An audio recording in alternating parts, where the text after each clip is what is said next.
Hello.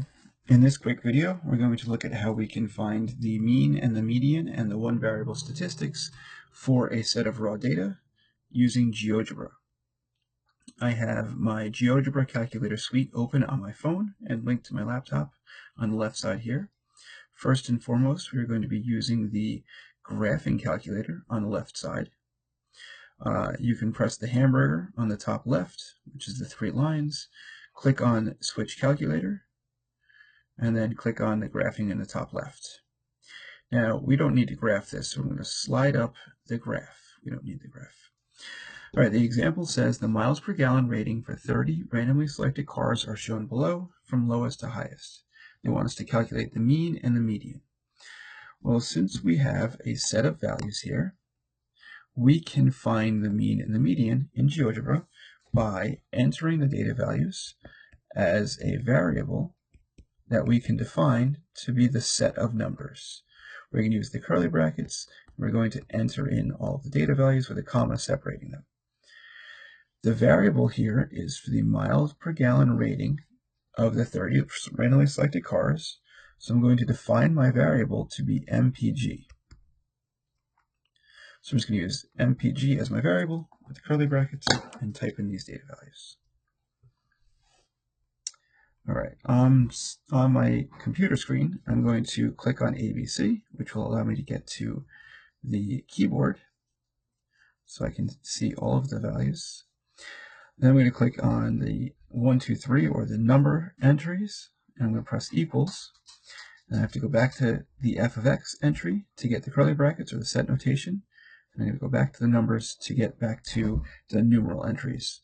I know it's going to be a pain in the butt until you get the hang of this, but afterwards, once you get the hang of this, it's a very powerful and very easy to use tool that's actually really good compared to some of the paid versions of things, and this is completely free. So I'm really enjoying using it, and I hope that you are as well.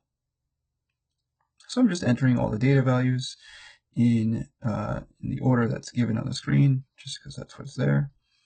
I'm using a comma to separate them. I'm also talking while I'm doing this, so I'm not doing this very efficiently, but I'm still talking. So I'm going to stop talking and let you follow along.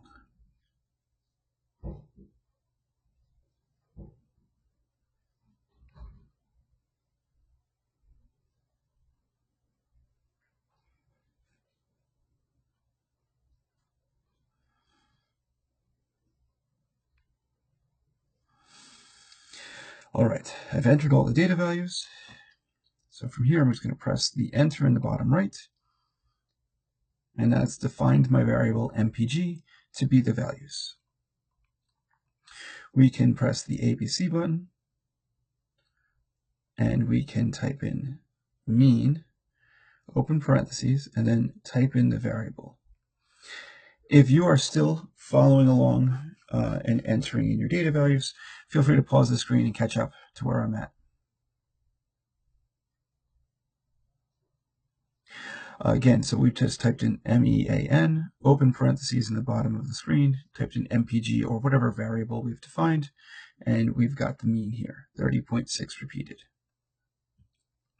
From here, we can define the median by typing in the word median. As you saw when I started typing this in, it actually drops down. We can click on that, and it's going to give us two options, either a list of raw data or a list of numbers and their frequencies.